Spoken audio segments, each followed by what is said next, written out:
Okay, people, we have the great honor here for having David Abad with us, so in Ghost on Earth podcast. Well, first of all, I would like to give you the thanks for being part of this. And well, asking you for apologize if I make some mistakes. It's my first English interview. This 2025 is going to be the second time that I am giving something in English. So if I Yeah, do some mistake, please forgive you're me. doing great. You're doing great. You're doing great. So, well, first of all, I would like to hear, well, who are you? Where do you live? And why are you here in this Ghost on Earth project, right? Uh, Perfect. So my name's David Abad. I am a storyteller. Number one, I that's something that I definitely got into since I was a kid. So that's why I always introduce myself first as a storyteller more than a novelist or an author. I'm a storyteller. I'm also, a horror novelist. I am a composer, a music composer, and yeah, I'm the creator of the Insomniac universe. Now, I live in Florida. I live in the United States. I live in Florida. I've been living here since 1994, so I've been here for a very long time. But like I was telling my friend here, Fabian, I lived in Argentina for about 3 years of my life when I was younger. I'm originally from Peru. I was born in Peru. My parents are from Lima, Peru. And then as a young kid, I ended up moving to Argentina to Cordoba. We moved there. My dad had a business opportunity there. So we lived there for 3 years, and then we moved here to the US in 94, 95. So yeah, that's pretty much a little bit about who I am. There was another part to your question I'm trying to remember. First part to it. Right. So I would like to ask you something before I forget this. Who introduced you in this horror storyteller world? Right, because you talked about your parents that live here in Argentina. Maybe they are your parents Argentinians? So no, my parents lived in Argentina before they had me and my older brother. They lived in Okay. Argentina, so they lived there for a long time. My dad went to school there, and then when they went back to Peru after my dad was done with his studies, they Okay. decided the whole clan to Argentina. To answer your question, yes. So I Mhm. was introduced to horror at a very early age. I think like a lot of horror novelists. Okay. I was introduced to it at a very early age. I was the type of kid when I was 7 years old. Instead of having, Aladdin cassettes, instead of having Toy Story, instead of having The Lion King, I had those, but my main ones were, I had Nightmare on Elm Street, Dream Warriors Part Three. I had Child's Play Part Two. I had Mhm. Critters. I had Texas Chainsaw Massacre. Those are the movies that I grew up. I was 7 years old, 8 years old, as a little kid watching those movies on TV. I Oh. was terrified. The only one that really terrified me was Freddy Krueger. Freddy Krueger, Mhm. man, when I tell you he scared me as a kid, he scared me as a kid. I'm going to go on a little side note real quick because there's a funny story. So when I was 7 years old, my parents, again, they let me watch horror movies. And it got to the point, Fabian, that I would get super nervous. Like I would start watching Freddy movies as a kid and I would start biting my shirts. So then my mom asked me, she's like, hey, how come your shirts have so many holes by the neck? And I was, oh no, I'm scared. I'm scared of Freddy. And my mom was like, then you got to stop watching it. I kept on having nightmares. I wouldn't, the nightmares wouldn't stop as a kid. So my parents took me to a kid shrink, to a psychologist as a kid. And I remember when I first got there, the psychologist was like, so I hear that you're having a lot of nightmares. Can you draw what you're scared of? So I'm like, okay. So I drew, I took maybe like 20 minutes drawing something. And when I showed it to her, it was Freddy Krueger. I drew Freddy Krueger. She automatically recognized who it was. She got super mad at my parents. She was like, hey, your kid is only 7, 8 years old. What is he doing watching Freddy Krueger? So obviously, my parents took him away for a little bit, but little me, I would always still sneak in and watch my movies. So yeah, man, I grew up in that environment at an early age. From an early age, I had the passion for horror movies. I've always enjoyed them every time as a teenager. I was always the guy that liked horror movies. I was the guy that knew about horror movies. If you had any question about horror movies, they would call me and ask me. So that's how I got into horror, You man. are the horror movie master. I was a horror movie master, man, and then eventually I started writing my own stuff as a kid. It was very like short stories. It was nothing. It was I would just do it for fun. I was just writing stuff for fun, ideas that come in my head. I would grab all my toys, and in my mind, I would create a movie in my head. So I would start creating different scenarios. So growing up, I got a lot into storytelling. That's why I was telling you, I'm more of a storyteller because I like. I'm just not into books. I love books. Don't get me wrong, but I love film too. I grew up watching a whole bunch of film, not just horror. I also like drama. I like comedy. I like all aspects of it. That's why I would never close myself just as a horror author. I want to be an author of all. I have many ideas. I have many half-written ideas that some of them are horror, some of them are not. So I love storytelling. I'm also a huge pro wrestling fan. I love WWE. So I love the storytelling in it. I love the stories. Obviously, the wrestling's cool too, but I love the stories. So as a kid and even as an adult, I've always had that passion for storytelling, just the background of the story and how there's a middle, a beginning, middle, and end. How you can have some little cliffhangers there. That always hooked me as a kid. What do you think that has Freddy Krueger than maybe other monsters, or we can say it like that, right? Yeah. That doesn't have maybe Michael Myers is not as Freddy Krueger. But what do you think that he has in particular that I caught all your attention and well, it gave you the best nightmares that you could have. God, it did. I mean, once I released Insomniac, a lot of the stories within the nightmares or even the night terrors, because Insomniac's not really about nightmares. It's mainly about night terrors. Night terrors, sleep paralysis, some scary stuff, man. That I experienced that I added into the book. But to answer your question, what captured my attention about Freddy in comparison to classics like Michael Myers, like Jason Voorhees, like like Leatherface, I would have to say it's the fact that he can appear anywhere in a nightmare. Everybody has to go to sleep. At least when you're dealing with Jason, hey, don't go to Camp Crystal Lake. If you're dealing with Michael Myers, get the hell out of Haddonfield. If you're dealing with Texas Chainsaw Massacre, try to run away. In a nightmare with Freddy Krueger, you're stuck. Every human being has to go to sleep. Doesn't matter if you go to Egypt, if you go to Argentina, if you go to the US, you have to go to sleep. And that's where Freddy gets you. And that's the part that always scared me. Going to sleep. At night, I was a kid, terrified. It was the lights were off, and I didn't want to go to sleep. Until one day I had a dream with Freddy, and I fought him. And that's when I lost my fear. As a kid. True story. Yeah, That's a good story, right? And yeah, yeah. Yeah, that's why I in did my in your books, do you put something of that terrified you there when you were a young boy?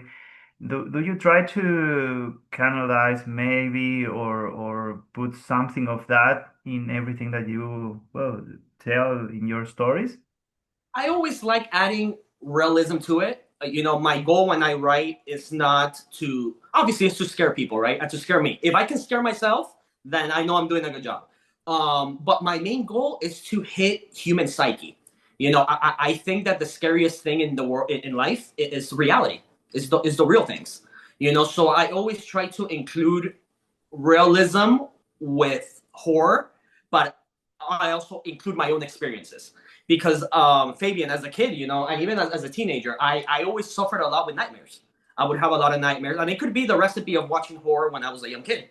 I had a lot of nightmares. I had a lot of night terrors. I would tell my friends about my night terrors, and they would tell me, they're like, David, you got to write a movie, you got to write a book, you got to put this into paper, because my nightmares and night terrors were they were pretty messed up for a kid that was 15, 16, 17 years old. They were dark, pretty dark dreams. And yeah, so all those nightmares, and now I have a bad memory with dreams, but when I was younger, I remembered all my dreams. And the crazy part, and a lot of people sometimes don't believe me, they think that maybe it's in my mind, but I know the truth. And I would sometimes have dreams. I don't know if you've experienced this before or any of your listeners. I would have dreams, specifically nightmares, that sometimes in my dream, I would remember that I was dreaming. So let's say I'm dreaming that I'm in my room. Suddenly in my dream, I suddenly remember, I recognize something that reminds me that I'm dreaming. So then suddenly, as soon as in my dream, in my mind, I know that I'm dreaming, I can do whatever I want.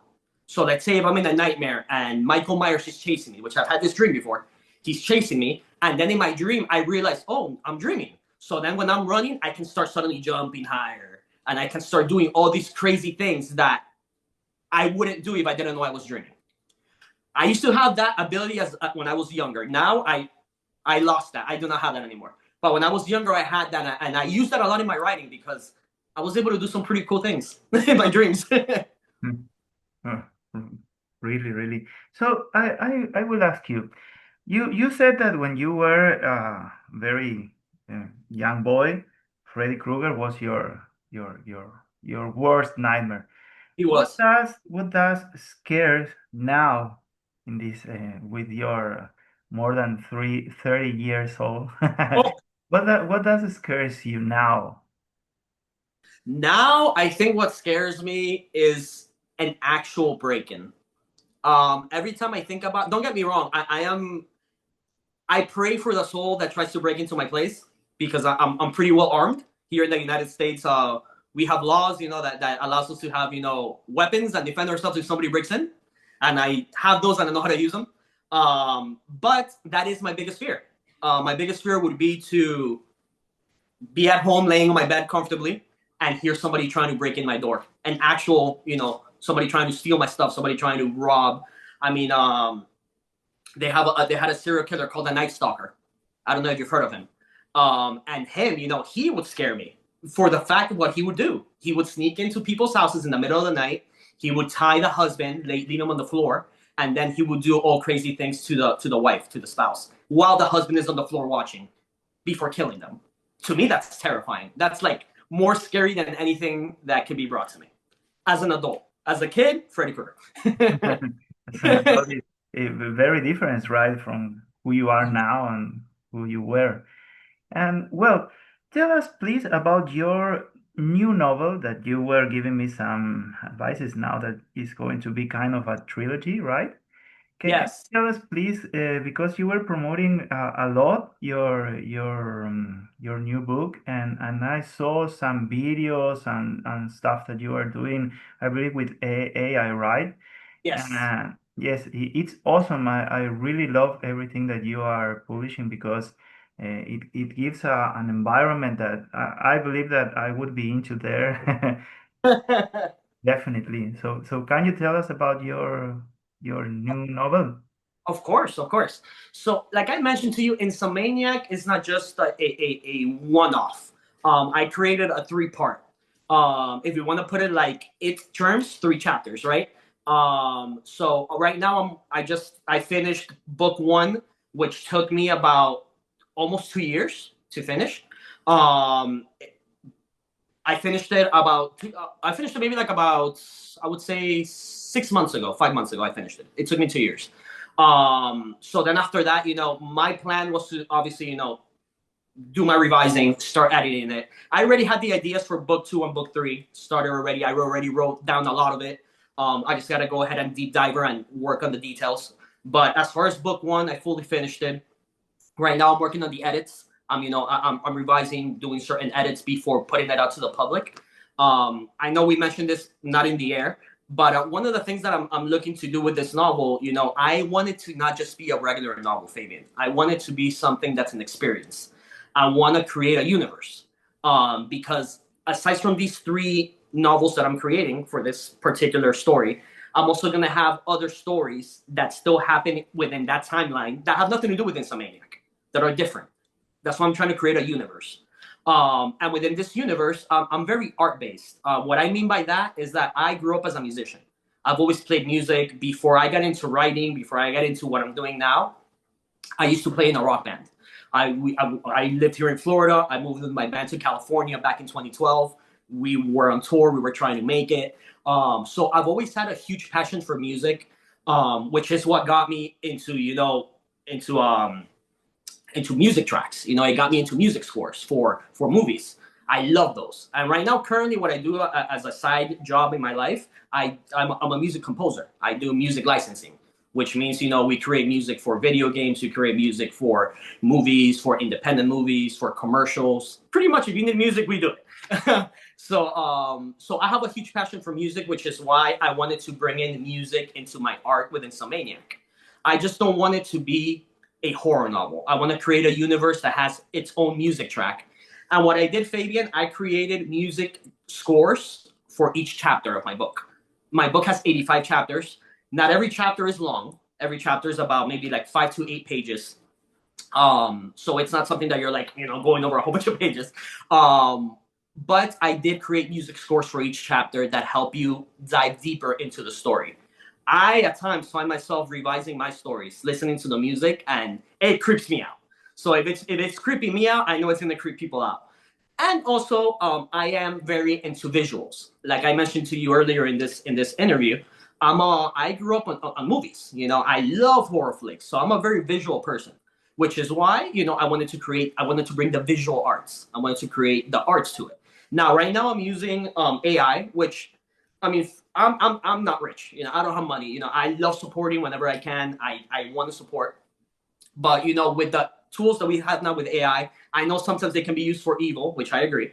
But also, at times, whenever you're a starving artist that you're trying to get there, sometimes you don't have the means to be able to pay a creator or a designer, $120 just for one post. I don't have that money. Some people do, and if they do, support, please. But in my case, I don't have that money, so I use AI because it helps me promote my book in a way that's affordable to me. Now, once I start getting residuals and once, the bank account starts growing, then yes, I definitely want to support artists. I want to use artists to create the artwork because we're all artists here. We're all creating art, and the only way to support is supporting each other. So I'm totally with that. But at the same time, when you don't have the funds, you gotta do what you gotta do to promote your book. That's right. So yeah, that's pretty much the world that I'm creating. With Insomaniac, I want to create a whole experience with the book. And talking about that thing about, well, money, Yes. how is it publishing there in the USA? Do you have support for maybe government, maybe some particular, I don't know, um, maybe there in the USA you have people who supports artists not just with writing but with music, or how was your process to get that book published? So the process here, there's different ways on doing it. As far as if you get any support from the government, you don't. It's not like they have a program that they give you funds for artists that are trying to make it. That would be awesome, but that I know of, it doesn't. I mean, maybe there is, and I don't know. That I know of, there isn't. Definitely, there are people here that definitely support each other. Everybody here that's doing art, the majority from what I've seen, because also remember, I was involved in the music world, which is pretty similar, not the same, but the process is kind of similar. So yes, there's definitely people supporting art. I have noticed that. But as far as the process here to get published, what I've learned so far, and if anybody knows a different way, correct me. Me personally, with the process that I'm doing is this way. I have, throughout the time that I was doing music and I was in California, I met a lot of people. I did a lot of networking. So I met a lot of connections there that are not only in the music industry, but also in the film industry and in the literature industry. So because of those connections, I was able to kind of learn certain things. Like 2 years ago, I spoke to a friend that released a novel, a kid's novel. And he contacted me just to say what's up, just to say hi. And then I asked him, I'm like, hey, so how's the literary world? How's the book world going? How's that going? And he's like, look, right now they have a huge niche for horror. He's like, David, I know that you love horror. He's like, maybe you should try putting something into paper. So that kind of is what inspired me to be like, boop, okay, let's see what happens, right? I've always done little short stories, but let me actually create a novel. Let me create something cool, something scary. Let me include my own experiences. So I did it. Took me 2 years, but I did. So the way I'm doing it is I have a connection that can hopefully get me in the door. If that doesn't work, because never put your eggs in one basket, always have plan A, plan B, plan C. If that doesn't work, then my second approach, I am right now in between either going traditional publishing, which means pretty much the 5 traditional publishers that we have here in the US, the 5 top publishers. We only have 5 or 6. I could be missing more. Or They also have independent publishers that it's, more of an independent, less money they give you up front, but they still promote your stuff. Or doing it self-published, doing it myself. I've talked to a lot of people that have told me based on the fact that I'm just not creating a novel. I'm creating a universe. I'm creating music. I'm creating art. They're telling me that maybe independently would be the best way because I'll have the most control. But at the same time, when you do it independently, you have to do your own marketing. You have to do your own distribution. You have to do everything. I don't have the funds to do everything myself. I know there's stuff like Kickstarter and different websites that can help you with that. But at the same time, I like spending my time creating. I like writing. I like creating the music for it. I don't want to spend too much of my time marketing and distributing and talking to different distributors. So whenever you do self-publishing, you have to understand that you got to do everything.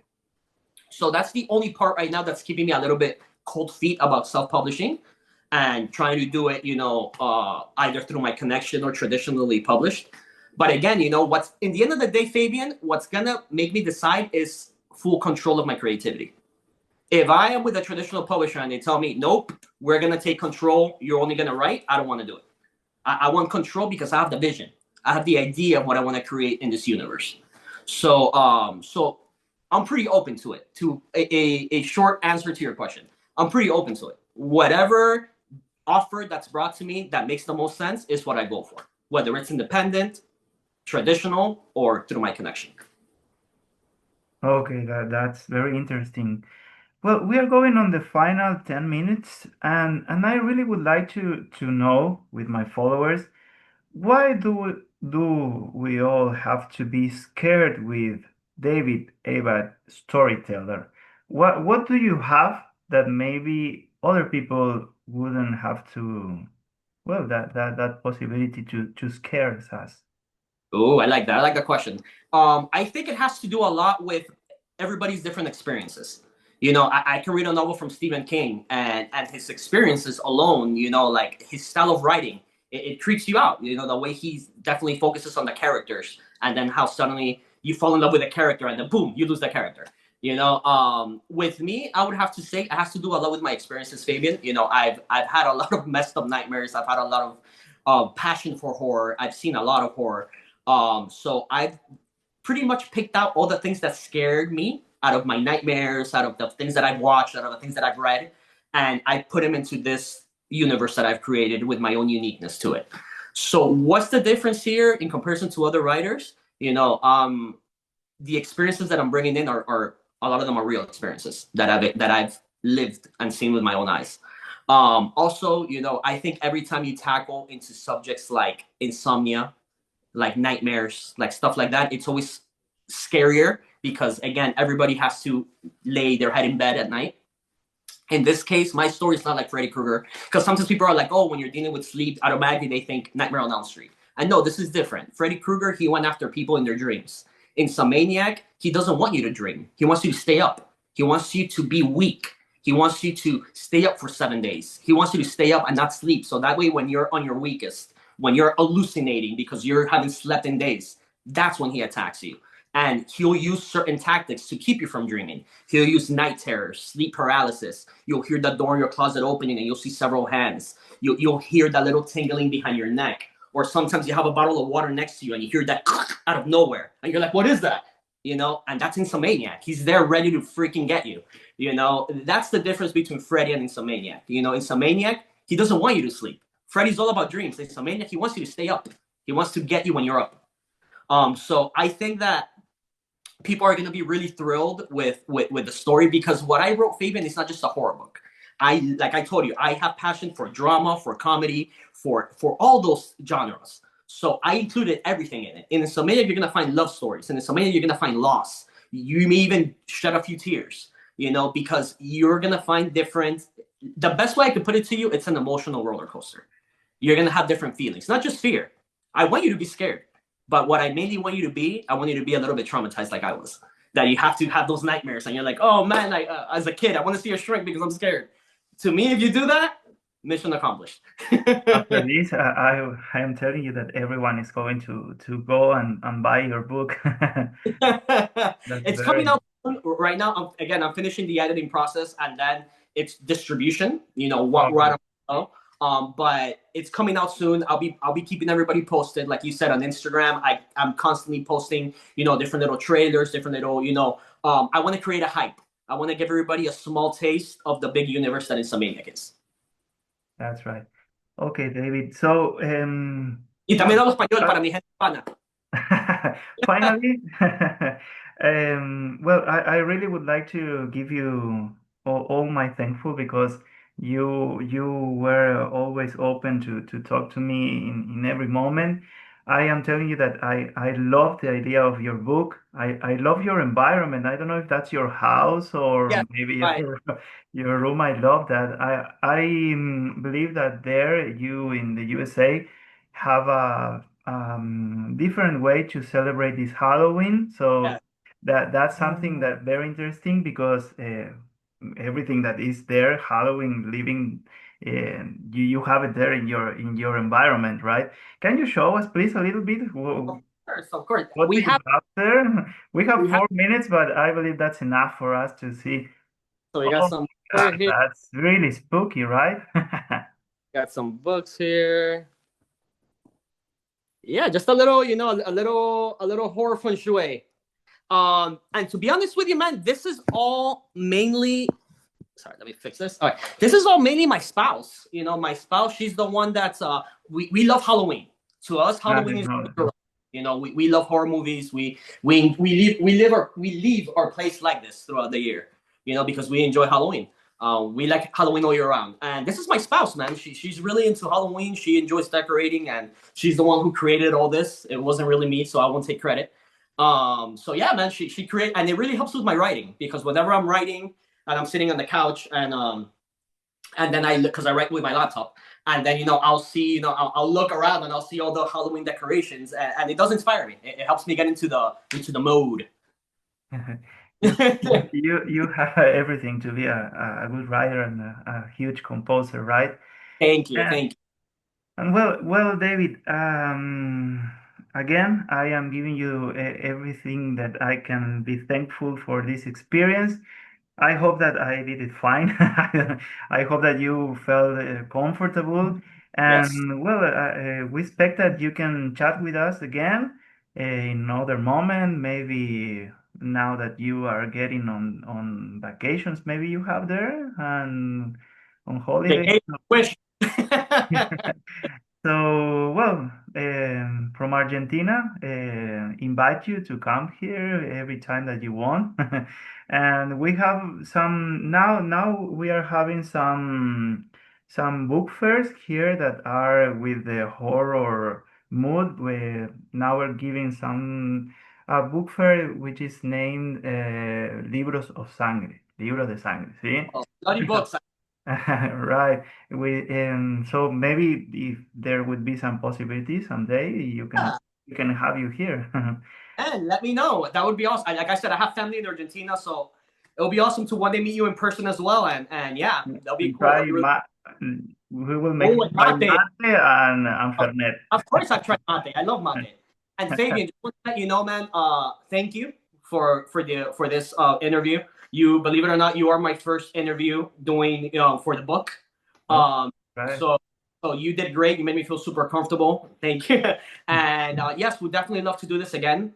I really appreciate you the fact that you reached out to me on Instagram. But what I appreciate about you, Fabian, is that you were asking me questions about my work, and you seemed interested. A lot of messages that I get on Instagram is people trying to sell me services, and in your case, you were pure, man. You were just trying to talk to me about my book, and I love that because that inspires me. So I want to thank you.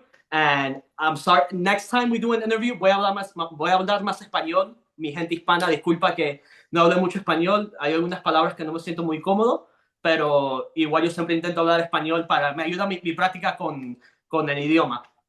Pero para Okay. la próxima también voy a tirar mi español para practicar y también para que las otras personas puedan entender un poco mejor mi lenguaje.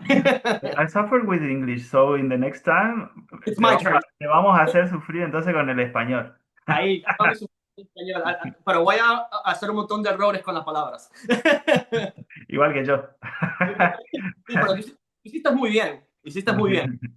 Bueno, Yeah. David, muchísimas gracias. Entonces te despedimos en español, así que muchas gracias a David. Te vamos a estar etiquetando. Síganlo, compren sus libros. David Abad, un genio con todas las letras desde Florida, Estados Unidos. Muchas gracias, David. Muchas gracias, David_Abad, period author, Instagram. Muchas gracias. Goodbye. Hasta luego, Thank Fabián. you. Cuídense. Bye.